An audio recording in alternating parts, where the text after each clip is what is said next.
In this video, we are going to start with question 1. We are going to start with question 1. And without wasting any time, let's jump straight to the first question, which is question 1.1. So we are told that Mr. Mkonza, a security officer in one of the schools in KZN, collected the following information about the number and types of cars that teachers from his school are driving. And we are given table 1, which is a record of cars in Mr. Mkonza's school. So the table that we are given has 2 columns. The first one is the type of a car, and the second one is the number of cars. So now let's move to our first question, which is question 1.1.1. So question 1.1.1 says that define the term mode in the given context.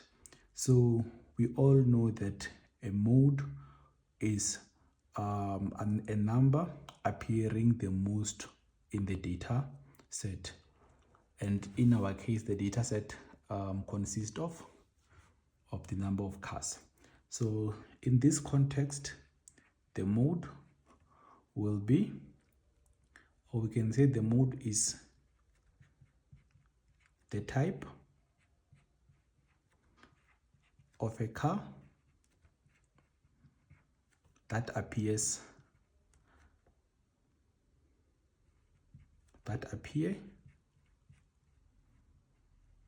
more than the other cars. More than the other cars.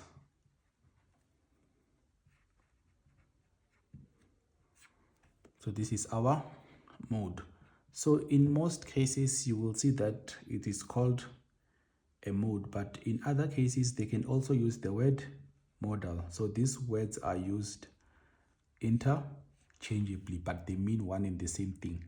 Okay, so next, let's move to our next question, which is question 1.1.2. So question 1.1.2 says that write down the data collection method used to collect the data above. So we know that there are different data collection methods. Some methods can be done through a survey, interviews, or questionnaires. But in this case, we can see that the data collection method used is the observation, because Mr. Mkonza just looked at the cars of teachers and then he was able to specify which type the car is and able to write down the number. So the data collection method would be observation. And then let's move to our next question, which is question 1.1.3. So question 1.1.3 says that state whether the number of cars in Mr. Mkonza's school represent discrete or continuous data. So this will be discrete. Why? Because discrete takes only whole numbers. So it takes only whole numbers. What does that mean? So that means that we can only have 1 car, or we can only have 5 cars, or we can only have 10 cars, but we can't have 5.5 cars. That's what it means. So we can't have 5.5 cars, and we can't have an answer with a decimal. That's why our answer is discrete, because a continuous takes any number. So it can take 5.5, 5.2, 2.1. That's why our answer has to be discrete, because it takes only whole numbers, and we can only have a car as a whole number. So now let's move to the next question, which is question 1.1.4. 1.1.4. So question 1.1.4 says that arrange the number of cars in an ascending order. So we have to arrange in ascending order. And what does ascending order mean? It means that from from smallest to highest. That's what ascending mean, and descending means from highest to smallest. So in this case, we are going to write the number of cars in.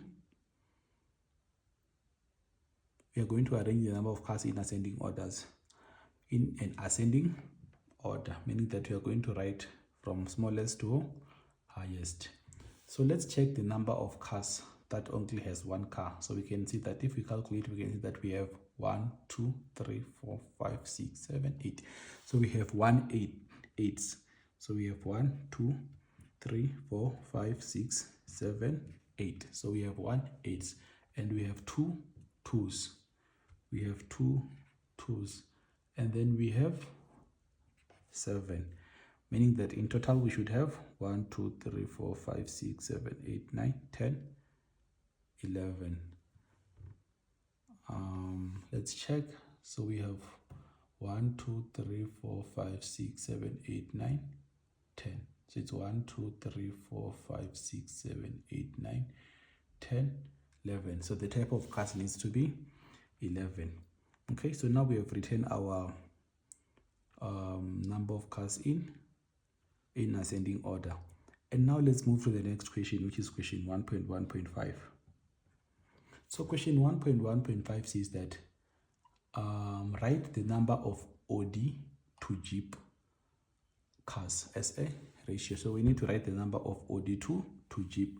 And once we see the word to, when the question is asking us about the ratio, we just know that these two represent the 2 dots, meaning that here we are told to write the number of OD, meaning that we are going to say OD.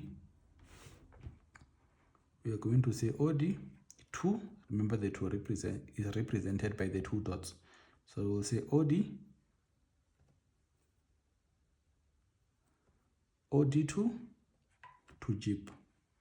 So now we go back to our table and check the number of OD. You can see that OD only had 1 car, and then Jeep had 2 cars. So this is our answer.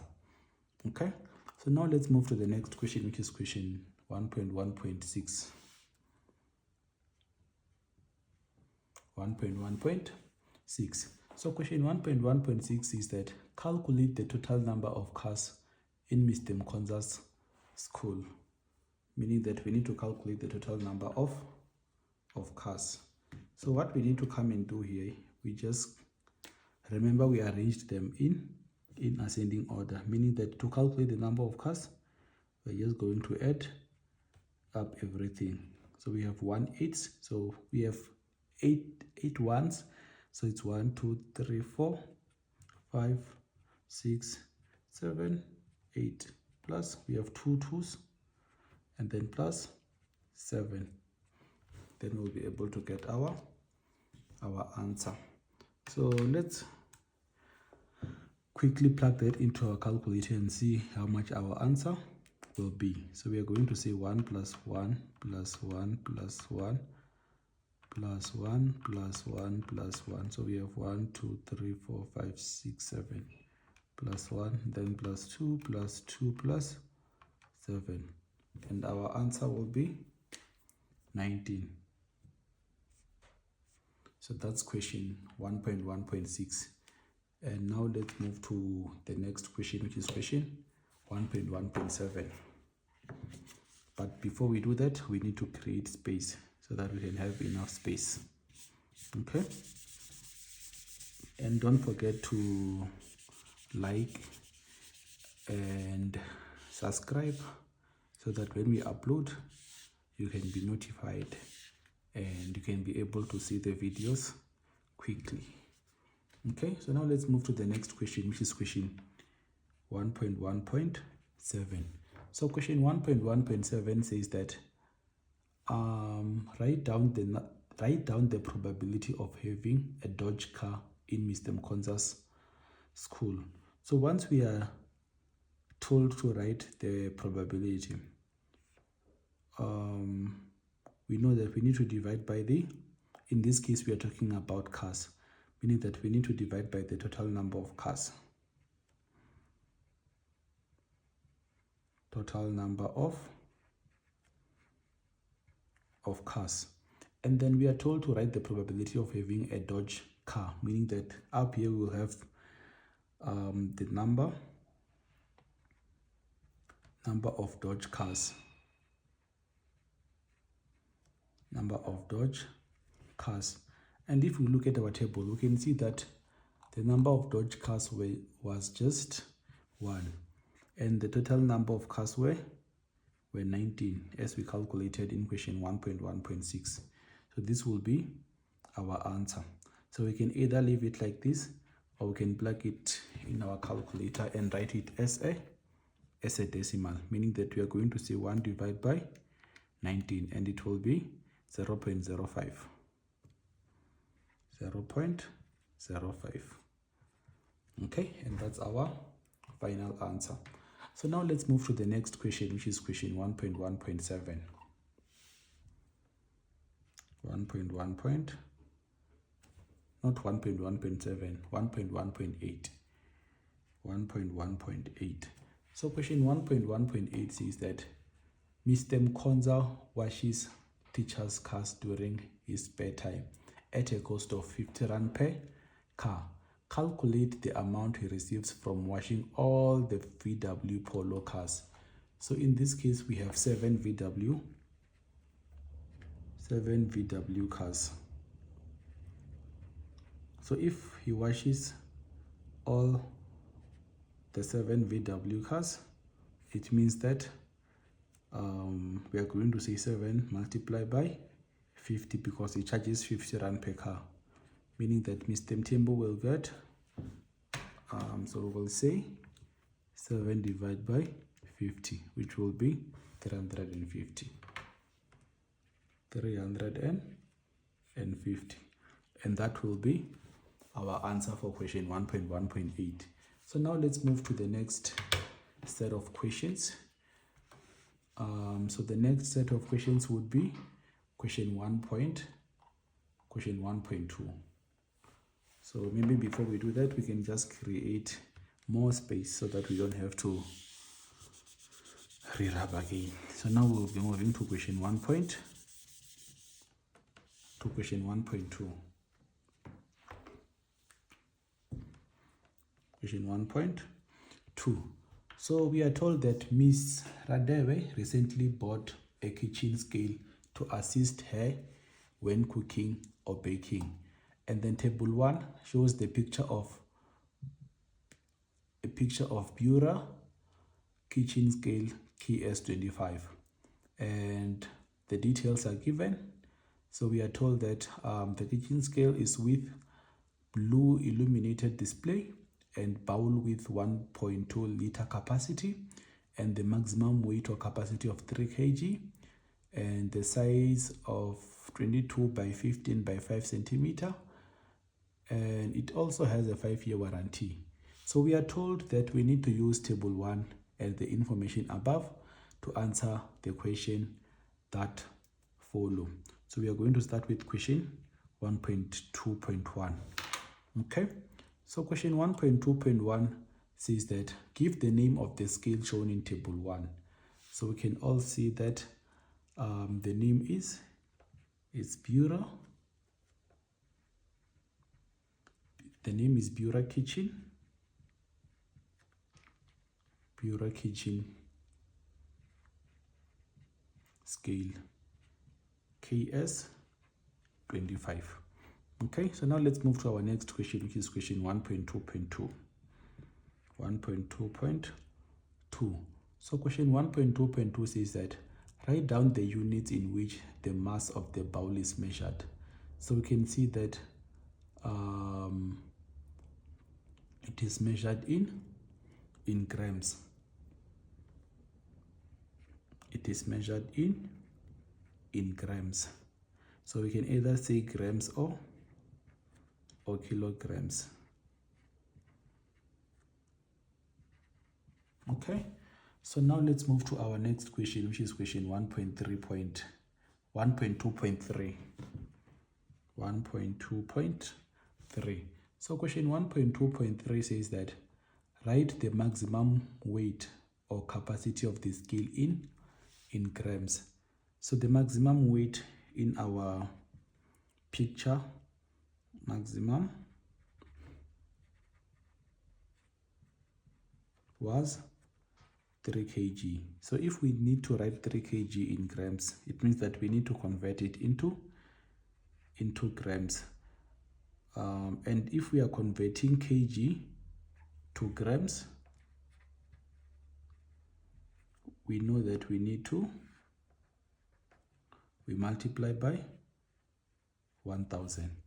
Okay, meaning that our answer in this case would be 3 kg multiplied by 1000, and that will give us 3000 grams.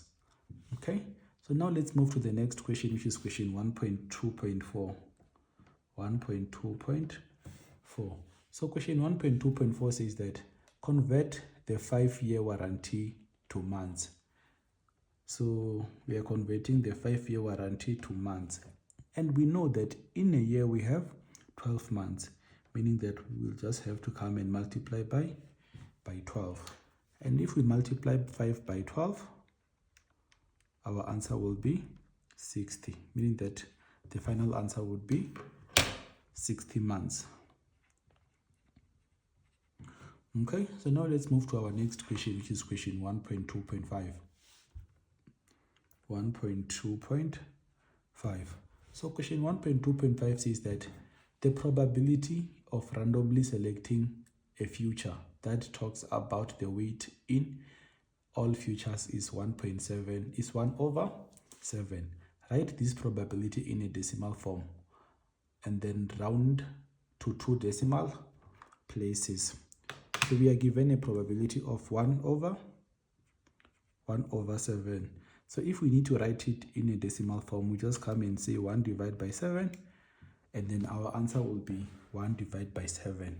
But if we convert it, if we press the S to D, our answer will be 0.1428, meaning that if we are writing it in 2 decimal places, we only need to consider the 2, meaning that our final answer will be 0.14.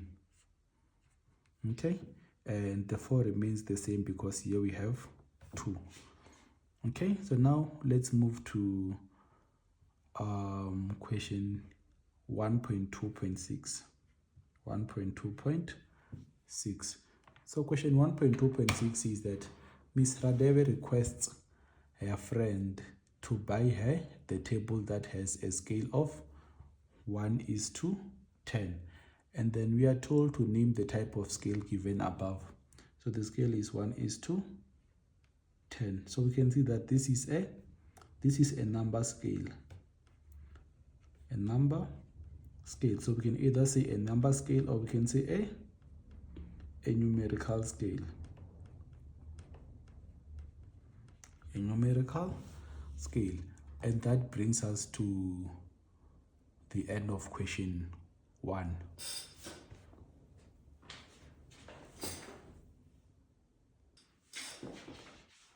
In this video, we are going to start with question 2. And we will start with question 2.1.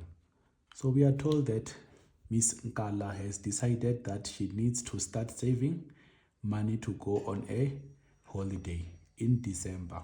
She decided that the best way to do this would be to draw up a budget and work out how much money she will be able to save for the holiday.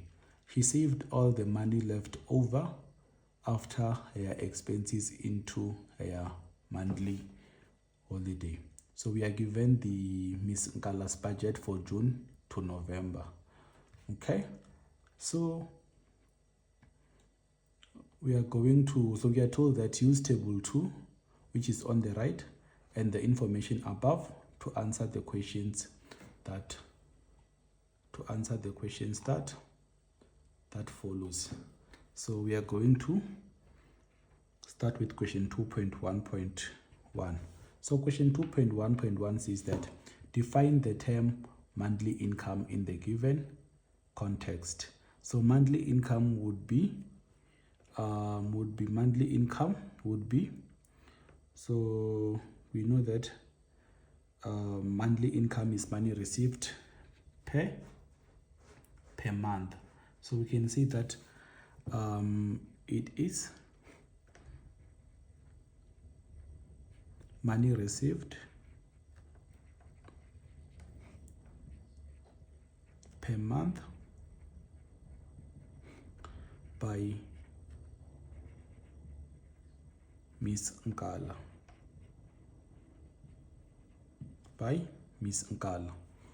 Okay, so now let's move to the next question, which is question 2.1.2.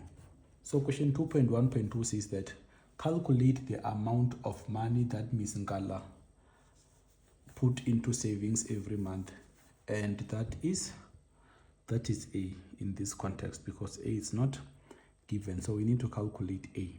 So we need to calculate the amount of money that Miss Nkala put into savings every month. So we know that here total income per month would be, or is given as, 32,150. So the 32,150 is taken on the table, which is table 2.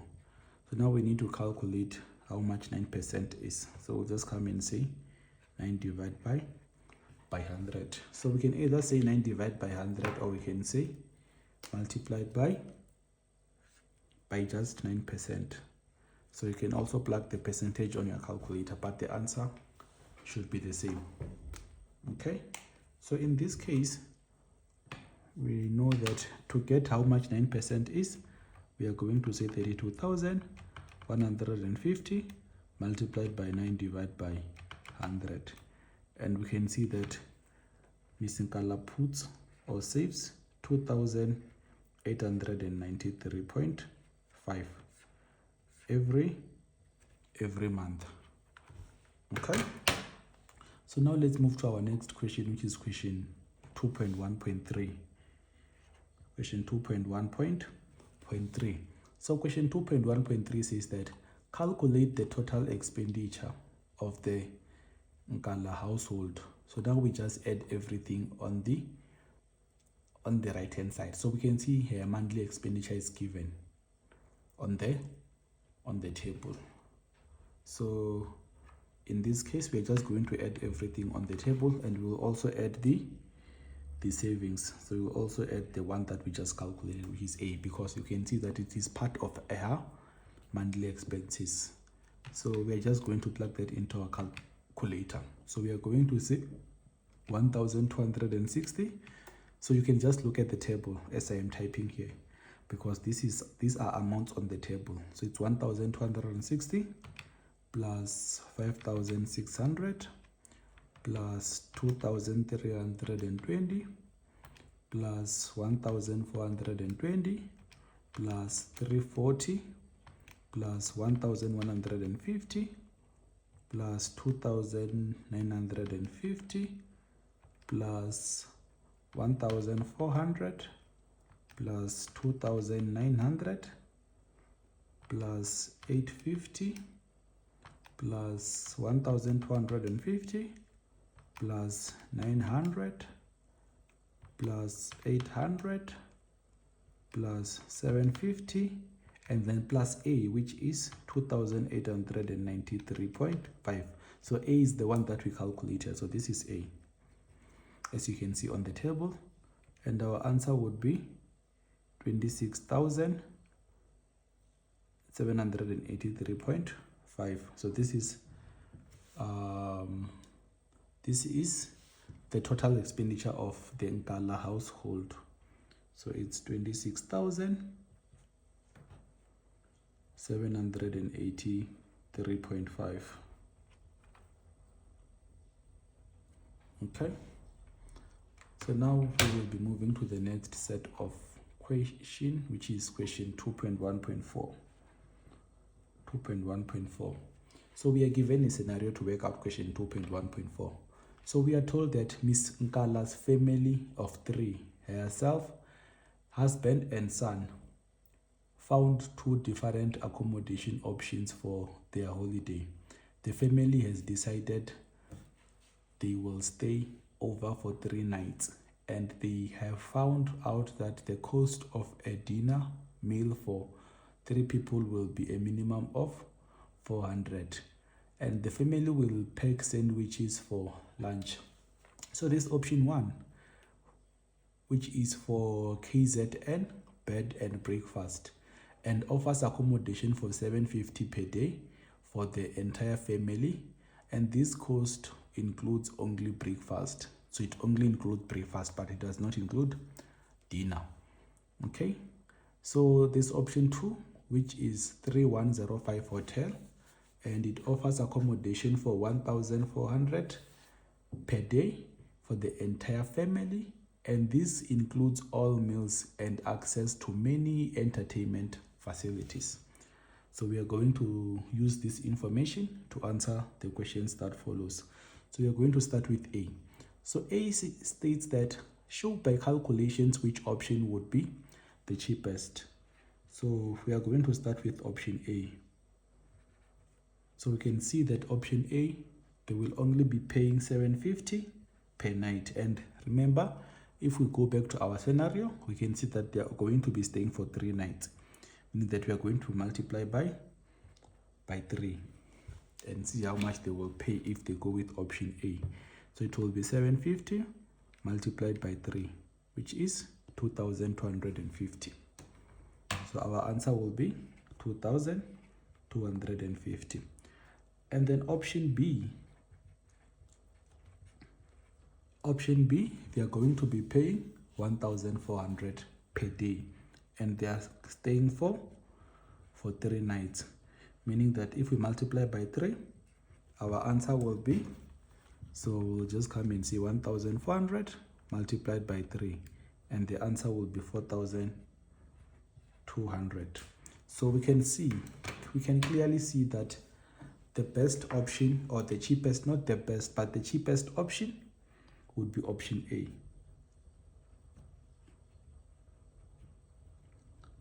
The cheapest option will be option A.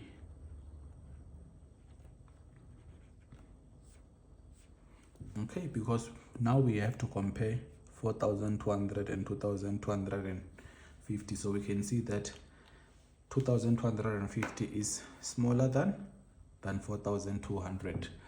Okay, so now let's move on to our next question, which is question B.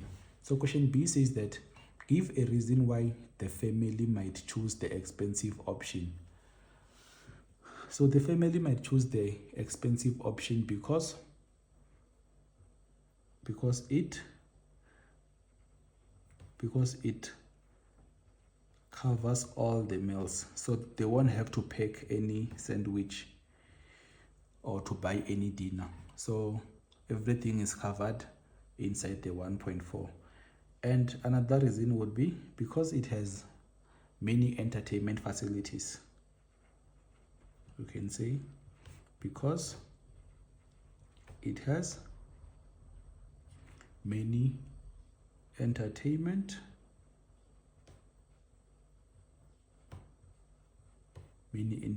facilities. And that's our answer for question B. And now we'll be moving to the next set of questions, which is question 2.2. But before we do that, let's create some space first. And don't forget, guys, that we do have extra classes, which are 80 rands per month.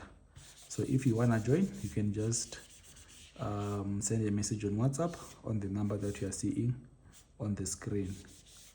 Okay, so now let's move to the next set of questions, which is question 2.2. Question 2.2.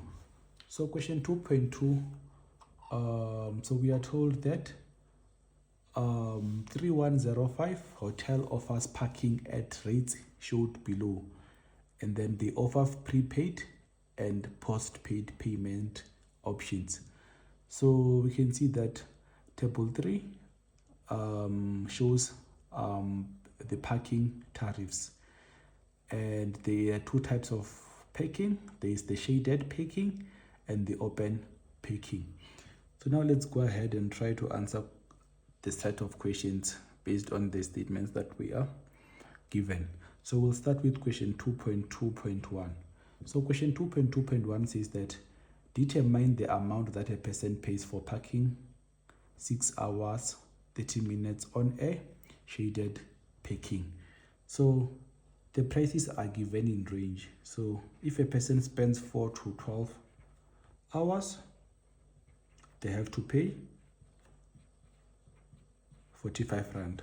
So we can see that 6 hours 30 minutes falls somewhere in between here, meaning that they will have to pay. So the answer will be 45 rand, because they will have to pay 45 rand. The answer will be 45 rand. So now let's move to our next question, which is question 2.2.2. So question 2.2.2 says that one of the hotel workers claims that you pay less for a lost ticket than the cost of parking for 6 days using the shaded parking. Verify by showing all calculations if his claims is valid. So let's check how much a person pays if they spend 6 days. If they park for 6 days in the shaded parking. So we can see that we are told that a person will pay 100 rand multiplied by the number of days. If a person parks for more than 24 hours, which is a day, so they will have to pay 100 rand. So it's 100 rand multiplied by the number of days. Okay, meaning that if they pay for 6 days, it will be 100 multiplied by 6 days, and the answer will be 600. The answer will be 600. And then we are not given any information that has to do with lost ticket, so we can't be able to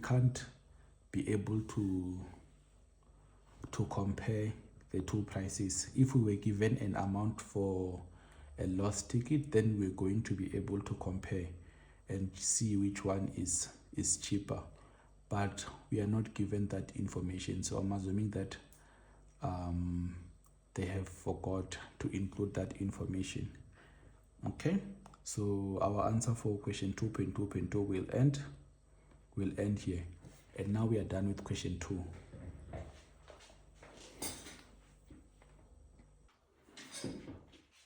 In this video, we are going to start with question 3. So we are told that Mr. Mtambo, a history educator at Pongola Secondary, analyzed test that he gave to his learners in 2 classes. He selected 5 top learners in each class. The test was out of 50 marks. So there is grade 10A and grade 10B. So we're going to start with question 3.1. So we are told to use table 4 above to answer the questions that follow. So the first question, which is question 3.1, says that determine the mode of 10A. So the mode is the number that is appearing the most. Okay, so if we look at 10A, we can see that most learners got 30%, because we have two 30s, meaning that our mode will be 30. And then let's move to the next question, which is question 3.2. 3.2. So question 3.2 says that arrange grade 10A marks in a descending order.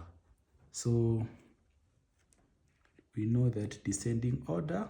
So earlier we did ascending order, and now we are going to do as a descending order, and descending order is highest to lowest. is highest to lowest. So if we check on grade 10A, we can see that the highest is 44, followed by 35, followed by 32, followed by 30, and followed by 30 again. So this is our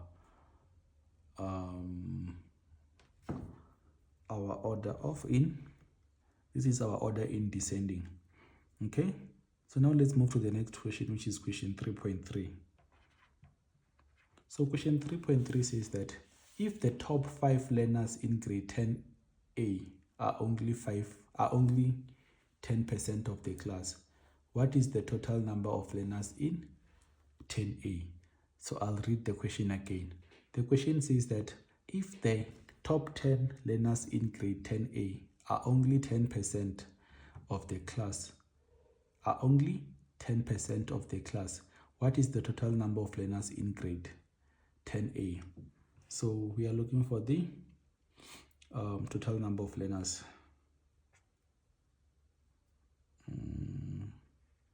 Total number of learners in grade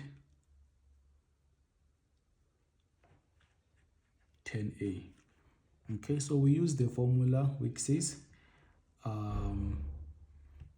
number of learners. So here we are told that if the top 5 learners, meaning that these are the number of learners that we are given, which is the top 5 number of learners, divided by the percentage they represent. So we are told that they represent 10%. So we are told that the top 5 or the 5 learners represent 10%. So we divide by the percentage they represent. Percentage they represent. Meaning that we are going to say 5 divided by 10%. And we will be able to see how many learners are in grade 10A. So we will come and say 5 divided by 10%. And our answer will be 50, meaning that there are 50 learners in grade 10A. So we can say 50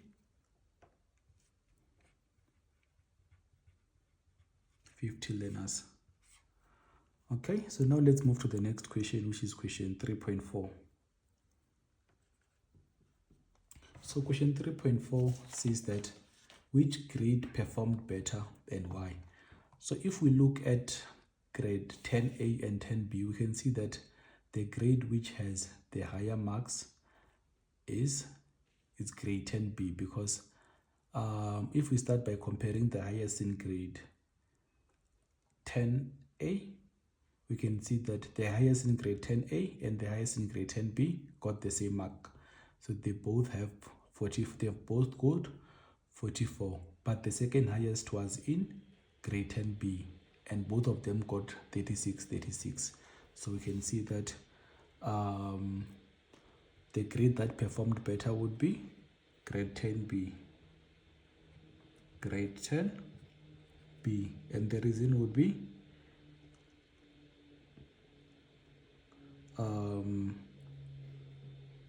learners got higher marks.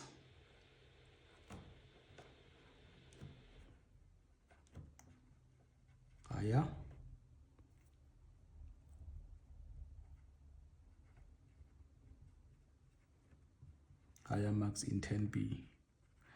Okay, so this is not the only reason. Even another reason that you may think of that may be valid, you may still get your full marks. Okay, so now let's move to the last question of question 3, which is question 3.5. So question 3.5 says that calculate the range of 10B. So we need to calculate the range of 10B. And how do we calculate our range? So our range would be highest minus lowest. So if we look at the table on 10b, we can see that the highest was 44 and the lowest was 31. So it will be 44 minus 31. And if we plug that into our calculator, 44 minus 31, the answer would be 13. And that brings us to the end of question 3.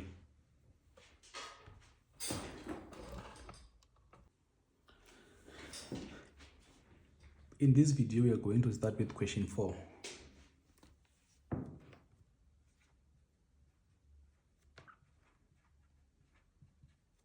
Question 4.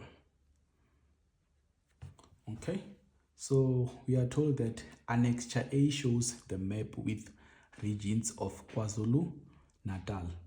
Mr. Bill of Zwelonke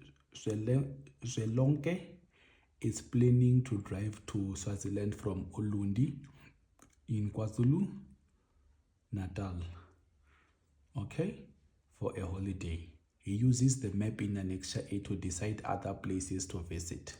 And we are told that we need to use annexure A and the information above to answer the questions that follow.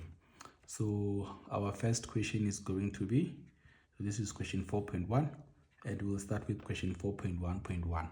So question 4.1.1 says that the distance between Zwelonke and Ulundi is 15,000 meters. And then we are asked to write the distance in kilometers. So the distance is 15,000 meters. So now we need to convert the 15,000 meters into kilometers. And we know that from meters, if we have meters, so it's meters. If we have meters and we want kilometers, we need to divide by 100. So converting from meters to kilometers, we divide by 1,000. So we need to divide by 1,000, meaning that our answer will be 15,000 divided by 1,000. So it will be 15,000 divided by 1,000, meaning that the total distance would be 15 kilometers. Okay, so now let's move to the next question, which is question 4.1.2. So question 4.1.2 says that give the general direction of Ulundi from Swaziland. So if we check on our map, if we check on annexure A, we can see that Swaziland is here. Swaziland is here, and Ulundi is somewhere down here. So the general direction, if we are in Swaziland, it will be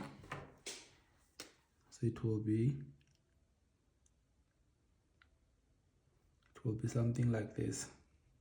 So we know that this would be the north of Swaziland, this would be the west, this would be the east, and this would be the south.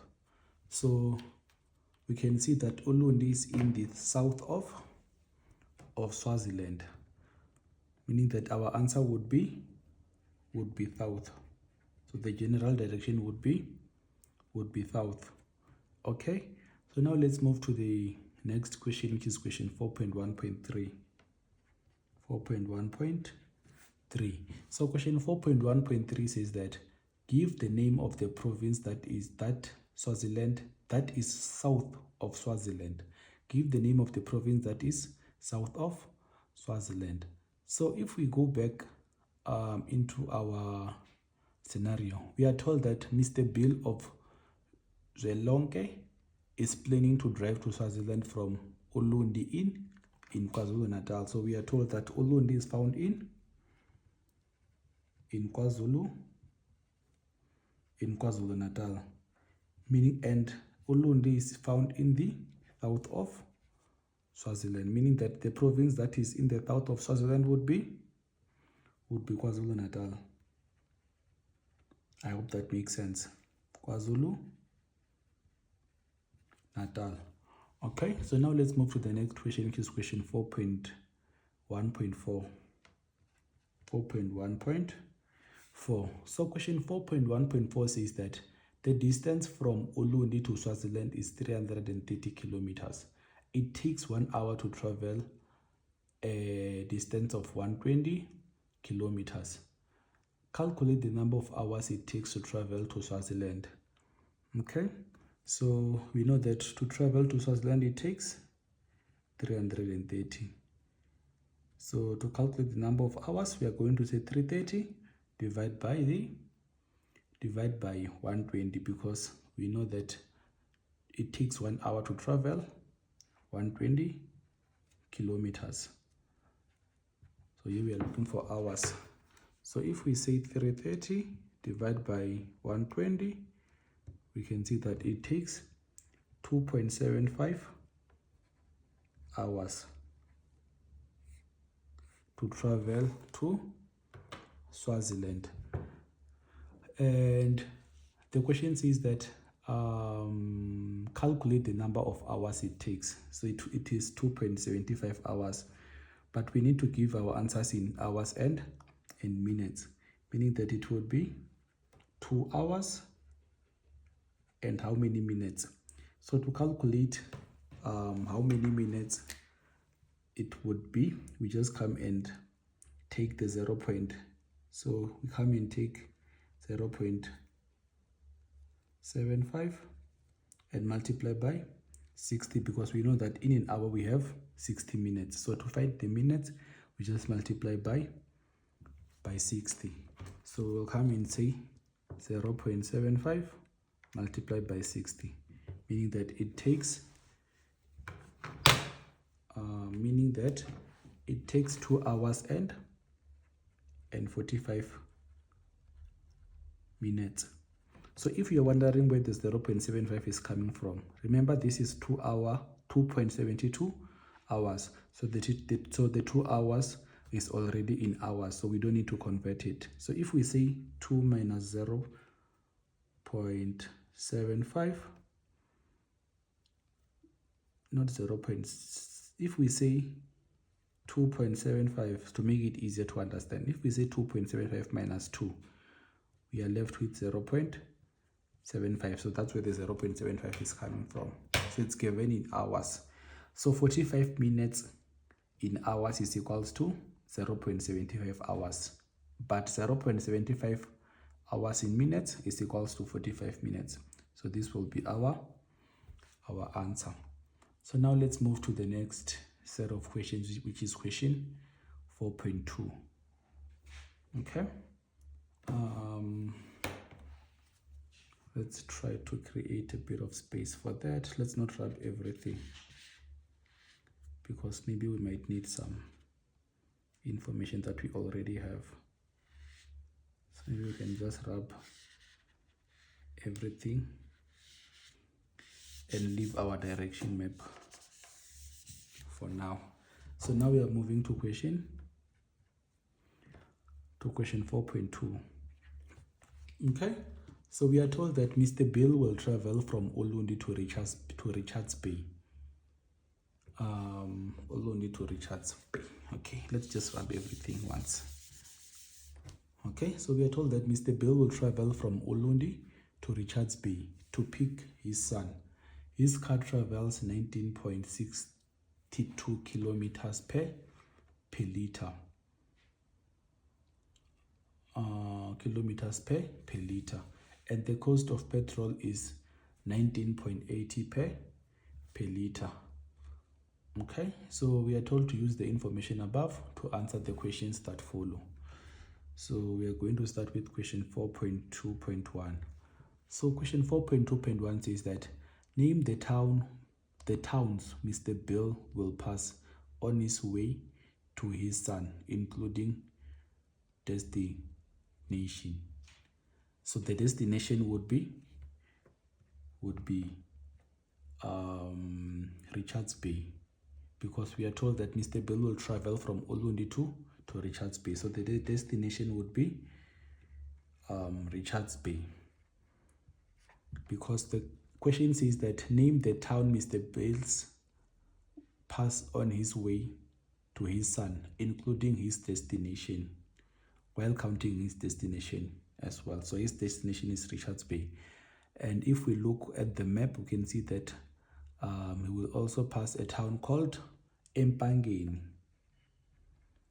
that is located near the road. So it's called Empangeni.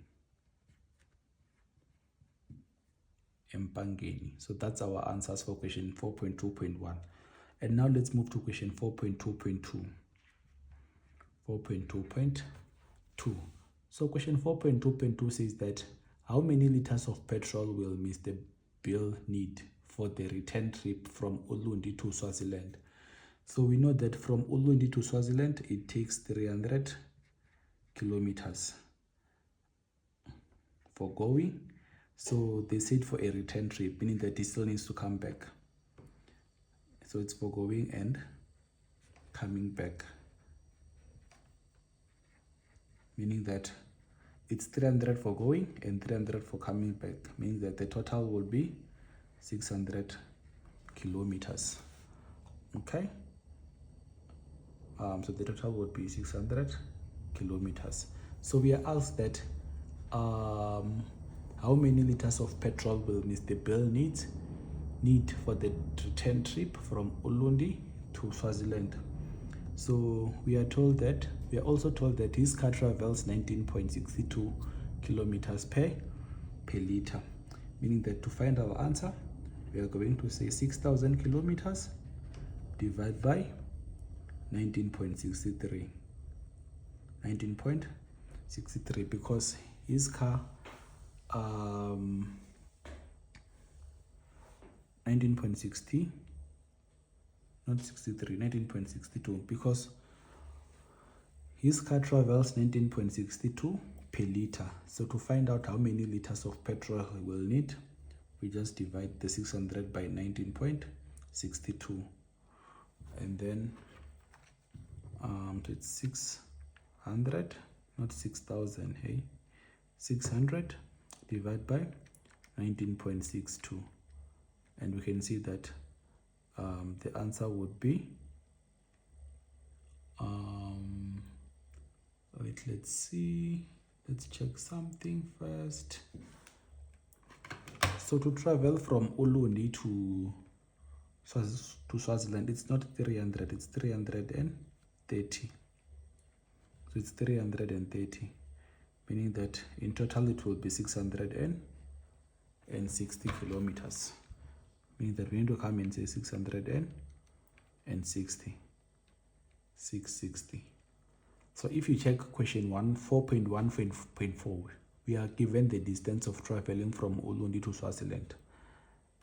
Okay, so our answer would be 33.63 liters. And if we round this off to a percentage, it will be 34 liters of petrol.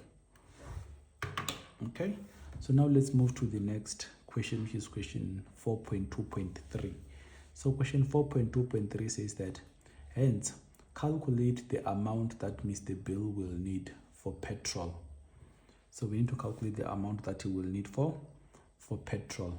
And we are told that 1 liter of petrol costs 19 rand 80 cent. So it's 19 rand 80 cent, meaning that, so it's 4.2.3.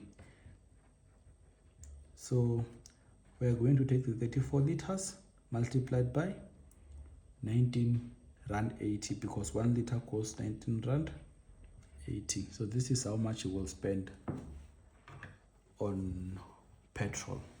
So it will be 34 multiplied by 19.80, and the answer will be 673. It will be 673.2. So So this is how much you will spend on petrol. So now let's move to the next question, or the last question of question 4.2, which is question 4.2.4. So question 4.2.4 says that give a reason why there is a bold line between Swaziland and South Africa. So the reason would be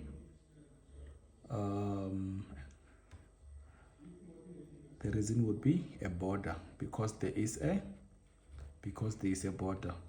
Remember, Swaziland is another country, meaning that to enter Swaziland, we will need a passport. So that brings us to the end of question 4.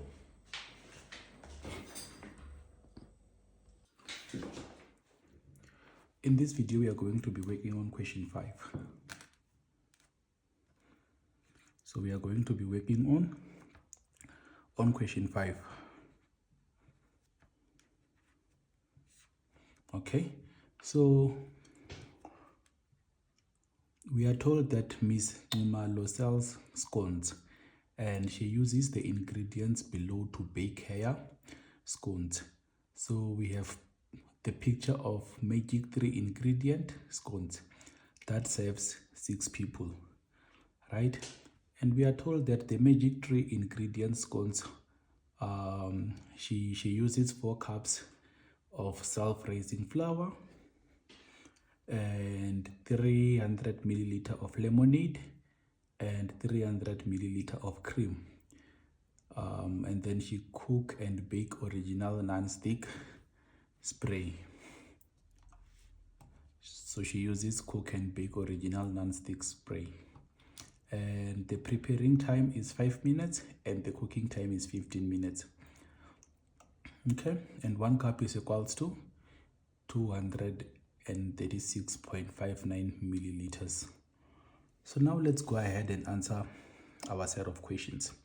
So we are told to use the information above to answer the questions that follow. So we are going to start with question 5.1. We are going to start with question 5.1. So we are asked here that how many people can the ingredients above serve? So if we go back to our picture, we can see that we are told that this ingredient is able to serve 6 people. If you read there, you will see that we are told that picture of magic 3 ingredient scones, and then in bracket we are told that it is able to serve 6 people, meaning that our answer will be 6 people. That's our answer for question 5.1. And then now let's move to the next question, which is question 5.2. 5.2. So question 5.2 says that convert 4 cups to milliliters. So we need to convert 4 cups to milliliters. And we are told that 1 cup is equals to 236.59 milliliters.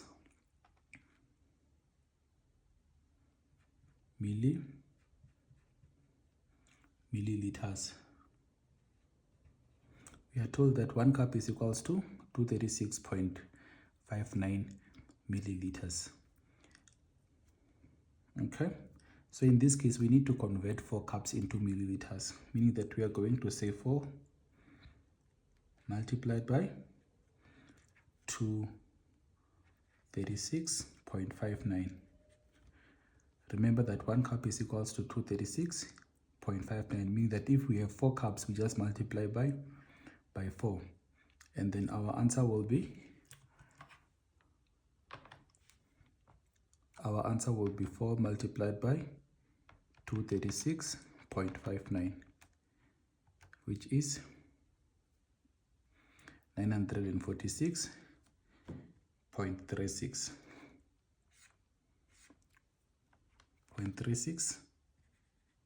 milliliters. So this basically means that 4 cups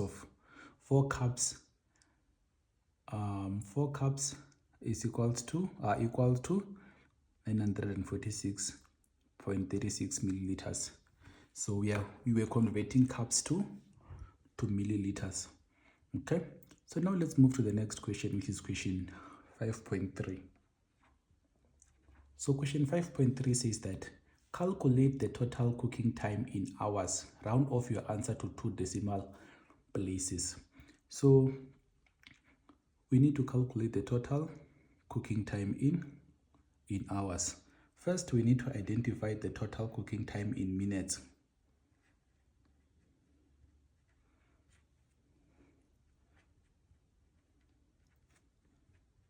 In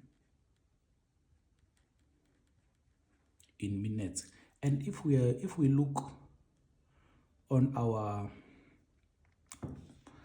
the picture that we are given above, we are told that preparing time is 5 minutes and cooking time is 15 minutes, meaning that in total we need 20. In total, it means that we need 20 minutes to prepare our magic 3 ingredients scones. Okay, and then now we need to convert this.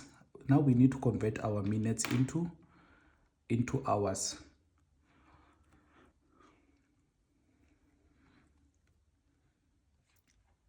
Converting minutes to hours. And how do we do that? So we know that 1 hour is equivalent to 60 minutes. Okay, so to get 20 minutes in hours, we just divide by 60, because we know that 1 hour is equivalent or is equals to 60 minutes. So we will come and say 20 minutes divided by 60 minutes. And then our answer will be in hours. So 20 divided by 60 is equals to 0.33. Remember, we are told to round off our answer to 2 decimal places. So our answer will be 0.33 hours, meaning that 20 minutes is equals to 0.33 hours in terms of hours. Okay, so now let's move to the next question, which is question 5.4. Question 5.4. So question 5.4 says that convert the temperature of 356 Fahrenheit degrees Celsius. So we need to convert it to degrees Celsius, and then we are told that we may use the following formula. So this is very straight to the point. We just come and replace our F, which is Fahrenheit. So our F was given as 356. So we come and say 356 minus 32 close brackets divided by 1.8, and then now we are able to get our degrees Celsius. So we'll come and say 356 minus 32 close brackets divided by 1.8, and our answer will be 180 degree Celsius. Okay, so now let's move to the next question, which is question 5.5. So question 5.5 says that Miss Numalo claims that she will need a maximum of 2 hours to prepare and bake scones enough for 36 people. Verify by showing all calculations if her claims are valid. So this is question 5.5. So she's baking scones for... Okay, so before we continue, let's just make enough space.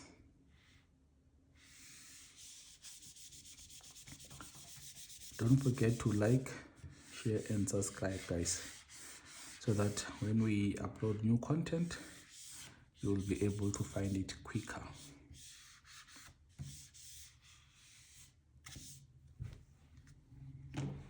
Okay, so now let's move to question 5.5.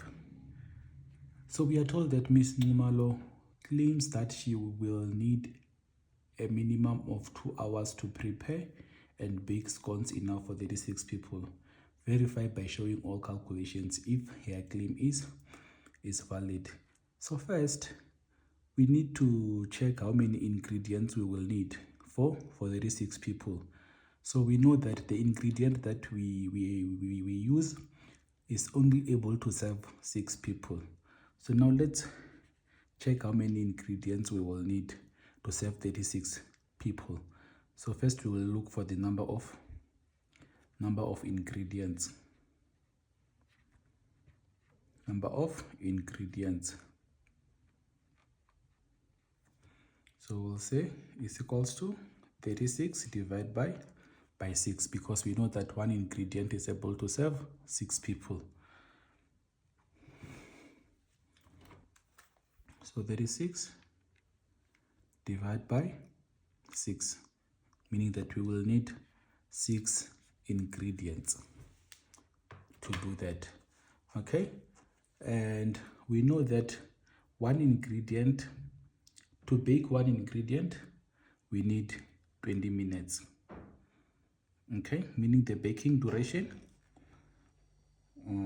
So now we need to identify the baking duration of 6 ingredients. So the baking duration will be, so if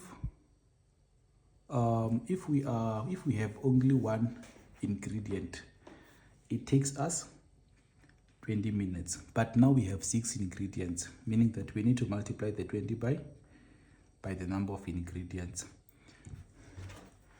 So it will be 20. So the 20 is 20 minutes. So this is 20 minutes. So we multiply 20 minutes by 6, because we now have 6 ingredients. We now need to bake 6 ingredients. So we will say 20 divided by 6, meaning that we will need 120 minutes to bake 6 ingredients. Okay, so now we need to convert 120 minutes into hours. Convert minutes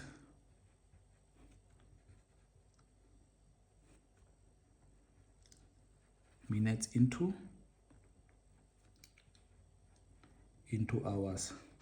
Remember, just like what we did on question 5.3, when we are converting minutes into hours, we divide by 60, because we know that 1 hour is equivalent to 60 minutes. So we'll come and say 120 minutes divided by 60 minutes, and the answer that we will get will be in hours. So 120 divided by 60 is equals to 2, and the answer that we will get, it will be in hours. So the answer will be 2 hours. So now let's reread our question. Our question says that Ms. Numalo claims that she will need a minimum of 2 hours to prepare and bake scones that are enough for 36 people, and then verify by showing all calculations if her claim is valid. So we can confirm that her claim is valid. Okay, so now let's move to the next question, which is question 5.6. So question 5.6 says that give one reason why do you think scones ingredients have sugar. So one reason would be to give a taste to the scones, because we know that sugar makes things have taste. So our answer would be to give taste to the scones. Okay, so there may be a lot of other reasons that you may think of that may also be correct. So now let's move to our final question for question 5. So our final question will be question 5.7. So question 5.7 says that how many lemonade will be needed to make scones for 36 people? Remember that to serve 36 people, we need 6 ingredients. Okay, and then lemon need for 1 ingredient is equals to 300 milliliter, meaning that for 36 people, so this is for 6 people or for 1 ingredient, but for 6 ingredients we will just come and multiply by 6, and our answer will be 1800 divided by, not divide, 1000, our answer will be 300 multiplied by 6, so our answer will be 1800 milliliters. And that's the final question for question 5. Don't forget to like, share and subscribe.